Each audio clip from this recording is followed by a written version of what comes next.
तुम्हें क्या लगता है मैं फालतू में घूमता रहता हूँ? अरे काम पर गया था, लेट हो गया। जब देखो जासूसी करती रहती हूँ मेरी। रवि की बात सुनकर गंगू कहती है, अरे आप तो फिजूल में गुस्सा कर रहे हैं, मैं तो बस आपकी चिंता कर रही थी। तभी रवि के बच्चे पिंकी और राहुल वहाँ आ जाते हैं और रवि से बोलते हैं, पापा कल हमारे स्कूल पिकनिक पर ले जा रहे हैं, मैं भी जाऊँ क्या? कहीं नहीं जाना है पिंकी, चुपचाप घर पर बैठो और पढ़ाई करो। वैसे भी हमारे पास पैसे नहीं है। पापा आपके पास तो कभी पैसे नहीं रहते, एक छोटी सी फरमाइश की है हमने, आप वो भी पूरा नहीं कर सकते? राहुल की बात सुनकर रवि को गुस्सा आ जाता है और वो रवि को जोर से थप्पड़ मार देता है। ये देख गंगू भी गुस्से में आ जाती है और रवि को धक्का देते हुए बोलती है, तुम्हें जरा सी भी अकल नहीं है क्या? अगर तुम अच्छा नहीं कमा पाते हो तो इसमें इन बच्चों की क्या गलती है? अगर दोबारा मेरे बच्चों पर हाथ उठाए ना तो मुझसे बुरा कोई नहीं होगा। गंगू की बात सुनते ही रवि आग बबूला हो जाता है। मुझसे जुबान लड़ाती है, अभी मजा चखाता हूँ। लेकिन रवि गुस्से में गंगू को कुछ ज्यादा ही मार देता है, जिसकी वजह से गंगू बेहोश हो जाती है और मर जाती है। ये देख राहुल बोलता है,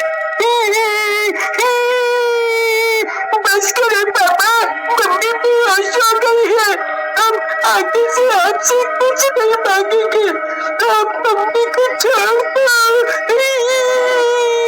राहुल और पिंकी की बात सुनकर रवि रुक जाता है और नीचे गिरी गंगू के पास जाता है और उसे देखता है, लेकिन गंगू मर चुकी होती है। ये देख रवि डर जाता है। ये गंगू तो मर गई, मैं क्या करूं?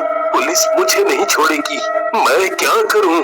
अपनी मरी हुई माँ को देखकर राहुल और पिंकी गुस्से में आ जाते हैं। पिताजी आपने ये सही नहीं किया, आपने माँ की जान ले ली, हम अभी पुलिस को बुलाकर आपको पकड़वाते हैं।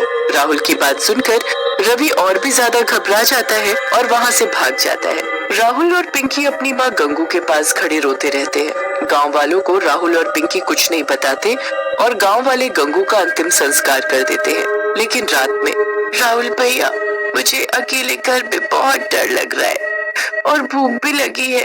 पिंकी की बात सुनकर राहुल बोलता है, पिंकी डरने की क्या बात है, मैं हूँ ना, मेरे रहते तुम्हें चिंता करने की कोई जरूरत नहीं है, तुम रुको मैं आता हूँ। राहुल खाने की तलाश में घर से बाहर निकल जाता है, लेकिन उसे कुछ भी नहीं मिलता और वो खाली हाथ वापस आ जाता है। लगता है पिंकी हमें आज खाली पेट ही सोना पड़ेगा, मुझे बाहर कुछ भी नहीं मिला और घर पर भी कुछ नहीं है।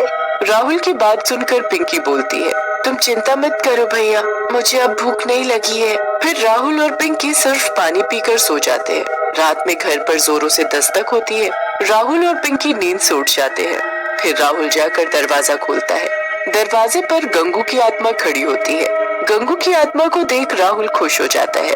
गंगू की आत्मा घर के अंदर आ जाती है। पिंकी भी अपनी माँ की आत्मा को देखकर खुश हो जाती है और गंगू की आत्मा से लिपट जाती है। गंगू की आत्मा भी अपने बच्चों को देखकर रोने लगती है और बोलती है, सही कहा मेरे बच्चों, मैं तुम्हें छोड़कर कहीं नहीं जा पाई और देखो भगवान ने भी मुझे वापस भेज दिया है तुम्हारे पास। फिर गंगू अपने पास से राहुल और पिंकी को रोटी देती है। दोनों भरपेट खाते हैं और सो जाते हैं। अगली सुबह गंगू राहुल और पिंकी को लेकर दूसरे गांव में चली जाती है और रूप बदलकर अंडे की रेड़ी लगाने लगती है। मैं उस गांव से तो बाहर आ गई हूँ भगवान, ताकि मुझे कोई पहचान ना सके।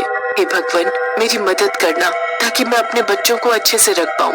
फिर गंगू रोज अंडे की रेड़ी लगाती और अंडे और ऑमलेट बना बना कर बेचती। उसके ऑमलेट और अंडे बहुत ही ज्यादा स्वादिष्ट होते, जिसकी वजह से दूर दूर से लोग उसके पास आने लगे। गंगू बहन, तुम जो ऑमलेट बनाती हो बहुत ही स्वादिष्ट होता है, मैंने उतना बढ़िया ऑमलेट कभी नहीं खाया। गांव वाले की बात सुनकर गंगू की आत्मा बोलती है, सही में भैया, लेकिन मेरे पति को तो मेरे हाथ का खाना पसंद नहीं है। अच्छा बहन, माफ